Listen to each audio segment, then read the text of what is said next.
ജോസഫും മറിയവും ഒരു ശരാശരി മലയാളി ഭർത്താവും ഭാര്യയും ആയിരുന്നെങ്കിൽ ഇന്ന് നമ്മൾ വായിച്ചു കേട്ട സുവിശേഷ ഭാഗത്തെ സംഭവങ്ങളിൽ എങ്ങനെയായിരിക്കും അവർ പ്രവർത്തിക്കുമായിരുന്നത് എന്ന് ചിന്തിക്കുന്നത് നന്നായിരിക്കും. ഇങ്ങനെ ഒരു 150ഓളം കിലോമീറ്റർ ഉണ്ട് നസ്രത്തിൽ നിന്ന് ബെത്ലഹേമിലേക്ക്. ഇങ്ങനെ ഒരു സ്ഥലത്തേക്ക് ഇത്രയും ദൂരം യാത്ര ചെയ്ത് പോകേണ്ടുന്ന കാര്യം ജോസഫ് ഭാര്യയോട് പറയുമ്പോൾ ഒരു മലയാളി ഭാര്യയുടെ പ്രതികരണം എന്തായിരിക്കും? നമുക്കൊക്കെ അറിയാം.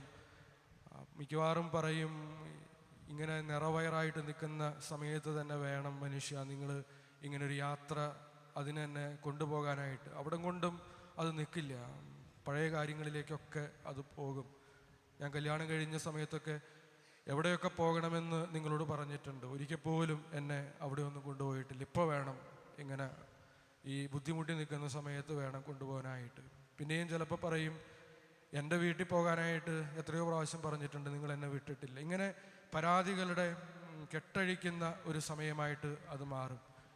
ഇനി ബെത്ലഹേമിൽ ചെന്ന് അവർക്ക് താമസിക്കാനായിട്ട് സത്രത്തിൽ സ്ഥലം കിട്ടാതെ വരുമ്പോൾ ജോസഫും തിരിച്ചടിക്കും. ഒരു മലയാളി ഭർത്താവാണെന്നുണ്ടെങ്കിൽ, ഞാൻ നിന്നോട് അപ്പോഴേ പറഞ്ഞതാണ്, ഇങ്ങനെ ഒരുങ്ങി ഇറങ്ങാനായിട്ട് ഇത്രയും സമയം കളയരുത്, നമുക്ക് പെട്ടെന്ന് ഇറങ്ങാം എന്ന് പറഞ്ഞതാണ്. ഇപ്പം എന്തായി? നമുക്ക് താമസിക്കാൻ പോലും സ്ഥലമില്ലാത്ത അവസ്ഥയായി.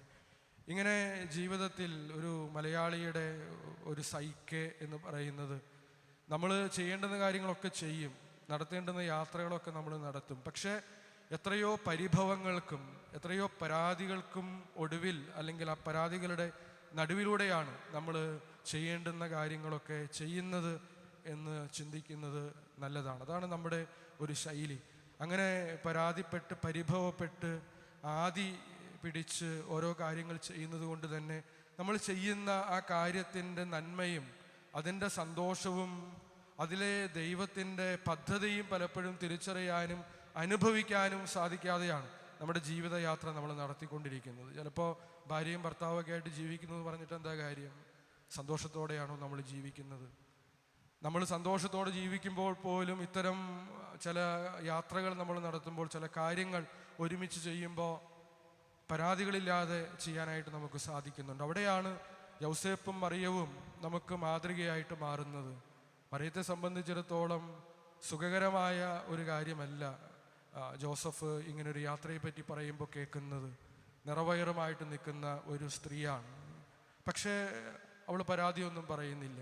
പരാതി പറയാതെ ദൈവത്തിൻ്റെ പദ്ധതി അതിൽ കണ്ട് ആ നടത്തുന്ന യാത്ര പ്രതിസന്ധികൾ നിറഞ്ഞതാണെങ്കിലും അത് സന്തോഷത്തോടെ ചെയ്യുന്നത് വഴിയായി ദൈവത്തിൻ്റെ പദ്ധതി, ദൈവത്തിൻ്റെ സാന്നിധ്യം അനുഭവിച്ചാണ് രണ്ടുപേരും മുന്നോട്ട് പോകുന്നത്. സത്രത്തിൽ സ്ഥലം കിട്ടാതെ വരുമ്പോഴും പരിഭവങ്ങളല്ല, ഉള്ളതുകൊണ്ട് തൃപ്തിപ്പെടുന്ന ഒരു കാലിത്തൊഴുത്തിലെങ്കിൽ കാലിത്തൊഴുത്തിൽ അങ്ങനെ തൃപ്തിപ്പെടുന്ന മനോഭാവത്തോടെയാണ് അവർ മുന്നോട്ട് പോകുന്നത്. അങ്ങനെ ജീവിക്കാൻ സാധിക്കുമ്പോഴാണ് തൊഴുത്തുകൾ പോലും സ്വർഗമായി മാറുന്ന അനുഭവം നമ്മുടെ ജീവിതത്തിൽ ഉണ്ടാവുക.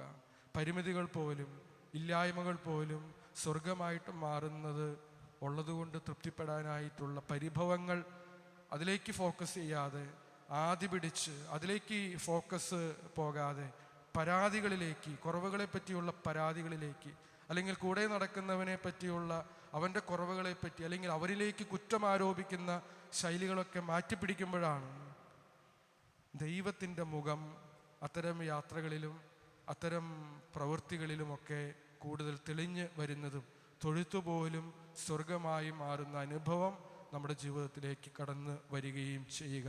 ഈ മനോഭാവത്തോടെ നമുക്ക് ജീവിക്കാനായിട്ട് പരിശ്രമിക്കാം.